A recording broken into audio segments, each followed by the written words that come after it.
guys, welcome back to my channel. Today we're gonna be talking about all of the things I wish that I knew when I first got started with bullet journaling. And so if you're new to bullet journaling, or if you've been thinking about getting a bullet journal but you're struggling with how to make this bullet journal work for you, then this video is gonna be perfect for you. So the first thing I wish I knew when it comes to starting a bullet journal is that I wish I knew sooner to let go of the pressure or expectation to be perfect. Now, especially when you're first starting out, it's gonna be really difficult for you to create your own ideas or even transfer your ideas in your head onto paper. And so it's completely okay for you to mess up a couple of times or even create pages that you're not always happy with. And that's completely okay. It doesn't mean that you're a bad artist or a bad bullet journalist whatsoever. No matter how skilled you are as an artist or bullet journalist, it's always going to be different whenever you try to create something new. And so you can't always expect yourself to create a brand new masterpiece every single time. And because of my own unrealistic expectations to be perfect, it made me become inconsistent with my bullet journal. One of the things that helped me let go of these unrealistic expectations to be perfect with my bullet journal was just to completely mess up my first page in my bullet journal. Because I had so much expectations of what a perfect cover page should look like, it actually got me stuck in analysis paralysis. And actually, I noticed that when I made a mistake in my cover page, I just got frustrated, and in the end, I let go of any pressure to be perfect, and I used my cover page as a place to experiment and scribble.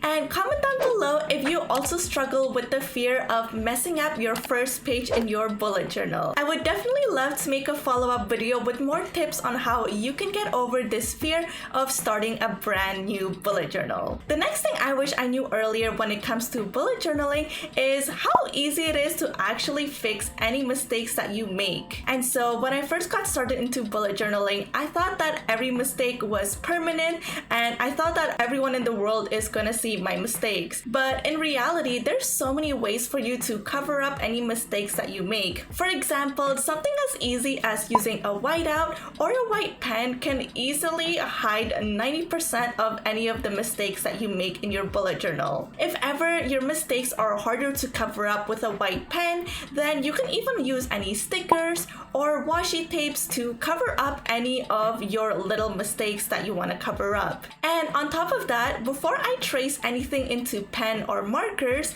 I can definitely trace all of the outlines using a pencil, and it's definitely easier for me to switch up my designs when I'm only using pencils. The next thing I wish I knew when it comes to bullet journaling is how to customize a spread to fit my lifestyle. And so when you first get started, it can be hard for you to know how to create your own layouts. And when you're trying to learn any new skill, it's very normal for you to practice by recreating something that has been already done. And that's completely normal. That's how we all learn when we're just starting out. As I started to bullet journal more and more, I realized that I didn't find a spread that really fit what I needed perfectly. One of the ways that you can learn to customize your bullet journal to your needs is to ask yourself what you want your journal to help you with. For example, one of the things that I want my bullet journal to help me with is to notice any trends that can affect my mental health. And one of the ways that I was able to do that was by creating a mindfulness tracker. This is really similar to a mood tracker. However, I found that typical mood trackers don't really work for me because my mood fluctuates way too much throughout the day. And so with my mindfulness tracker, I can classify each day as having high, medium, or low, depending on how mindful I was able to be throughout the day. And I also love to pair it with a one line a day page right next to it so that I can clearly see what are the factors in my day that was able to help me feel really mindful and present. Another question you can ask yourself when it comes to customizing your bullet journal to your needs is asking yourself how much space you need when it comes to writing out your tasks. And it really depends with your own lifestyle. Sometimes you might need more or less pages, but asking yourself how busy you are and how much space you need is really gonna help you customize your bullet journal to your needs. And if you want more questions like these on how you can customize your bullet journal to your lifestyle, I also also included these questions in my guide to starting a bullet journal that you can download for free in the description link below. The next thing I wish I knew when it comes to bullet journaling is to not beat myself up for being inconsistent. Just know that bullet journal is a tool that can help you make your life easier.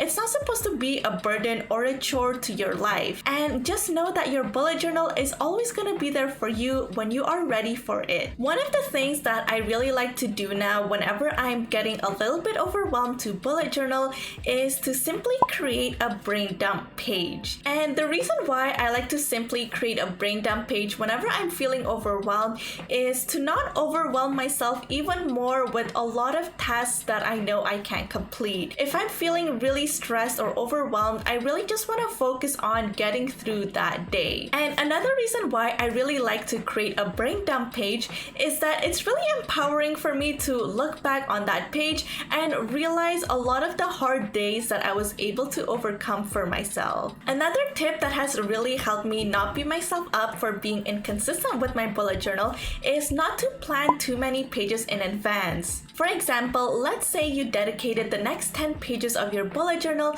for weekly spreads for the month. However, because you were feeling overwhelmed, maybe you didn't get to fill out those weekly spreads, and I know that especially for myself, looking back at all of the empty pages just made me feel even worse because I had a visual reminder of all of the tasks that I didn't complete. And so one way that I was able to minimize this was to reduce the amount of pages that I would plan in advance. And don't worry if you already created a lot of pages in advance. If you notice that you didn't end up using a lot of them and you don't want to flip back and see a lot of empty pages, one thing you can do is just staple all of the unused pages together. So that way, when you're flipping through your bullet journal, it just feels like you're flipping through one empty page rather than 10 empty pages. Another thing I wish I knew earlier when it comes to bullet journaling is how to plan more realistically. So some tips that I have when it comes to creating a more realistic schedule is being honest with yourself and be realistic with how much time it takes for you to complete a task. And it's completely okay for you to know that some tasks is gonna take up way more time than others, especially if it's a task that you know that you're going to be struggling with, or if it's a task that's going to be a completely new experience for you. Another tip that I have to create a more realistic plan is schedule breaks for yourself. Now, this is really hard for me because I'm also someone that feels a lot of guilt when it comes to taking breaks, but I would feel even more guilty for taking a break if I don't have any breaks in my schedule. And this might be a couple of hours during the day, or it might also be a single day where you don't have anything planned at all. And the thing is, we're only human. It's really unrealistic for us to be 100% productive every single day. Sometimes you need to take a break for you to be able to be energized and be even more productive the next day. And another thing that has helped me plan more realistically is to avoid putting any fake deadlines. Now, whenever there's a fake deadline, your brain knows that it's a fake deadline. And so in my head, I would also kind of ignore the deadline that I set for myself. However, the bad thing is that I also started to ignore any of the real deadlines that I actually had. And so what I started to do instead was, for the tasks that didn't have a set deadline, I would include them in a running task list so that I can see all of the things that I still need to get done. However, whenever I do see a deadline, my brain knows that that deadline is a real deadline and it's a non-negotiable deadline. I hope these tips was able to help you be more efficient and consistent with your bullet journal. Don't forget to give this video a thumbs up if you enjoyed it, and don't forget to subscribe for more bullet journal tips so you can feel inspired, stay functional, and practice self-love together.